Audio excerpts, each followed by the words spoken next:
Hello guys and welcome back my YouTube channel AR educational hub. तो friends, आज का मैं जो मोटिवेशन देने वाला हूं आपको बहुत ही ज्यादा खास है, बहुत ज्यादा स्पेशल है। एक ऐसे पर्सन की मैं बात करने वाला हूं जिसके कारण पूरे पूरे महाभारत रची गई थी। आपको ही पता है महाभारत, जिसमें कौरवों का बहुत बड़ा सर्वनाश हुआ था।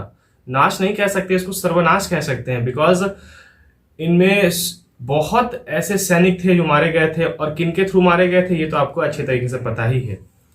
बट ग्रंथों में एक बात लिखी गई है, और कहीं ना कहीं आप लोगों ने भी ये बात सुनी होगी कि जब जब युधिष्ठिर जो थे, जब जीत चुके थे, साम्राज्य जीत चुके थे, जब अर्जुन और ये पूरा पांडव सेना जीत चुके थे कौरवों से, तो उसके बाद 36 साल तक राज्य किया था युधिष्ठिर जी ने। उसके बाद जब कृष्ण ने जब अपना देह त्याग दिया, उसके बाद जो युधिष्ठिर थे उन्होंने भी सोचा कि अब मैं इतने दिन तक पृथ्वी पे क्या करूंगा।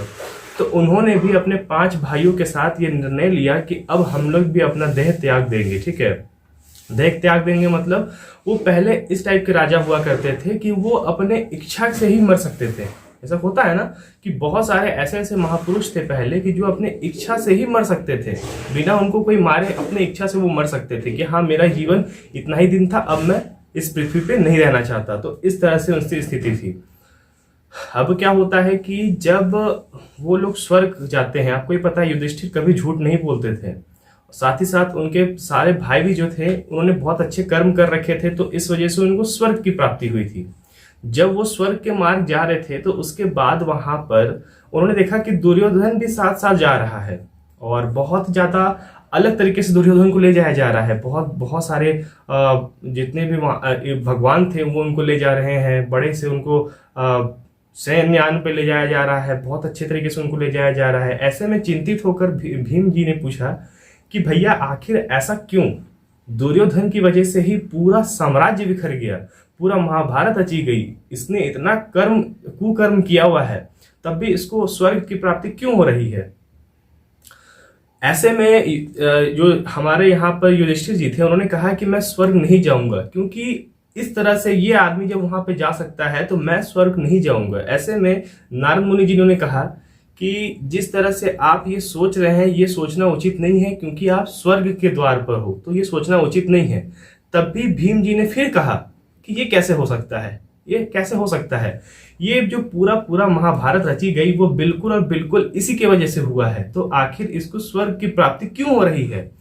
तो ऐसे में जो वहां पे भगवान थे उन्होंने कहा कि आपको मैं बता दूं कि जिस तरह से सारे समस्या आने के बाद जब कौरव कुल का सारा सर्वनाश हो गया था, जब कौरव कुल में कोई नहीं बचा था, तब भी जो दुर्योधन था वो लास्ट समय तक भी बिल्कुल और बिल्कुल नहीं डरा था। ये आपको पता है कि नहीं पता है, ये बिल्कुल बताइएगा।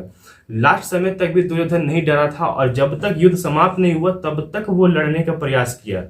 और ये ऐसा उसने इस वजह से किया क्योंकि वो एक क्षत्रिय था।